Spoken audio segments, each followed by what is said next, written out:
आप सभी को सादर जय जिनेंद्र।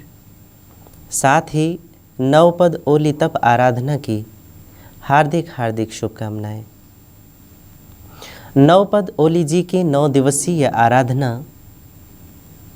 कर्म निर्जरा और आत्म कल्याण की सबसे उत्कृष्ट आराधना है। अरिहंत सिद्ध आचार्य उपाध्याय साधु ज्ञान दर्शन चारित्र और तप, इन 9 पदों को समर्पित ये 9 दिन परम कल्याणकारी होते हैं। जो विधि सहित इन 9 दिनों की तप और जप आराधना करते हैं उनका आत्म कल्याण अवश्य सिद्ध होता है। 9 पद की सम्यक आराधना से तन मन के दोष मिट जाते हैं, रोग और चिंताओं का नाश हो जाता है, धन धान्य और संपत्ति में अद्भुत प्रगति होती है, मान सम्मान में वृद्धि और ज्ञान ध्यान में आश्चर्यजनक रूप से गति होती है, और जब तक संसार में हैं तब तक सुख भोग बने रहते हैं। अंत में मुक्ति की भी प्राप्ति हो जाती है। 8वां पद है नमो चरितस्य, अर्थात सम्यक चारित्र को नमन हो। चित्त की निर्मलता को बढ़ाने वाला, निर्जरा के रास्ते को शुद्ध करने वाला और जीव को उसके कर्ममल से रहित बनाकर शुद्ध अवस्था में ले जाने वाला गुण है चारित्र गुण। वह अवस्था जिसमें निरंतर आत्मरमण बना रहे या फिर साधना की सम्यक विधि से आत्मरमण के मार्ग की खोज करे, इसी से आत्मकल्याण सधता है और जीव नितांत सुखी हो जाता है।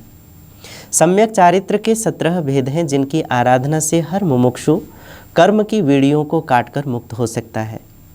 5 आश्रमों का अर्थात कर्म के आने के रास्तों का त्याग करना, जैसे हिंसा से दूर रहना, झूठ का जीवन नहीं जीना, चोरी नहीं करना, व्यभिचार में नहीं पड़ना और वस्तुओं आदि में मूर्छित नहीं होना।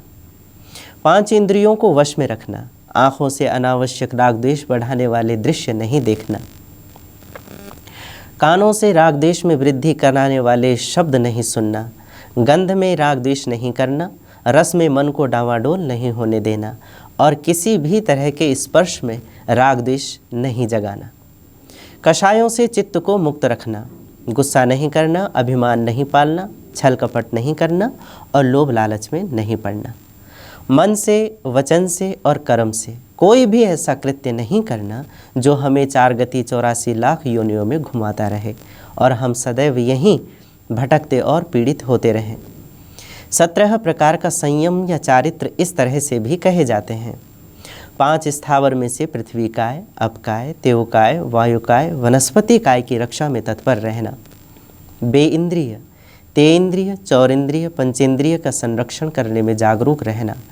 5 समिति में चलने फिरने में होश बनाए रखना, बोलने में विवेक बरतना, भोजन पानी में सात्विकता का ध्यान रखना, वस्तुओं के लेन देन और रख रखाव में ध्यान रखना और गंदगी आदि के फेंकने में भी लोगों की सुविधा और असुविधा का ध्यान रखना।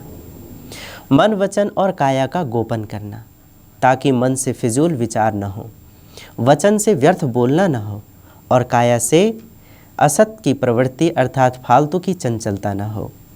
चरण 70 के 70 भेद और करण 70 के 70 भेद भी चारित्र गुण में ही समाहित है। ओली जी के 8वें दिन की विधि इस प्रकार है। नमो चरितस्य पद के भेद 17 हैं और वर्ण सफ़ेद है, इसलिए इस दिन 17 लोगस्य का कायोत्सर्ग करें, 17 प्रदक्षिणा दें, 17 क्षमा समणा पढ़ें, 17 स्वास्तिक छापें, 20 चावल की नवकार वाली करें और नमो चरितस्य की 17 माला फेरें। आज के दिन आइंबिल में चावल लें। ओली तप से जीवन मंगलमय हो। जय हो।